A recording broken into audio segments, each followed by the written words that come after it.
ڕێکخراوی کوردستان بۆ هەمووان بە هەماهەنگی لەگەڵ ڕێکخراوی NED ئەمریکی ساڵانە راپۆرتی خۆی ئامادەکە لەسەر کار و چالاکیەکانی پەرلەمانتارانی عێراق و ئەنجومەنی محافظەی پارێزگاکان بە دیاریکراوی پارێزگای سلێمانی.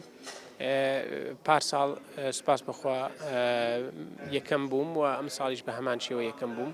من ئاماژەم لە وتارەکەی کە ئێستا با بڵێن لەگەڵ بۆ بەڕێزان قسەم کرد ئاماژەم بۆیە کە بەشێکی زۆری ئەو کارانی کە بە ئەنجام گەیاندووە کاتێک بە ئەنجام گەیشتووە کە یەک ڕیز بوون کاتێک بە ئەنجام گەیشتووە کە هەموو فراکسیۆن و حیزبە جیاوازەکان توانیومانە کۆدەنگیەکی وها دروست بکەین و زەختێکی وها دروست بکەین کە کارێک بە ئەنجام گەین. ئەوەی کە ئێستا هەیە بە تایبەتیەوەی پەیوەندی گرفتی سەرەکی هەرێمی کوردستان و موچەی هاوڵاتیانی هەرێمی کوردستانە موچە خۆرانە.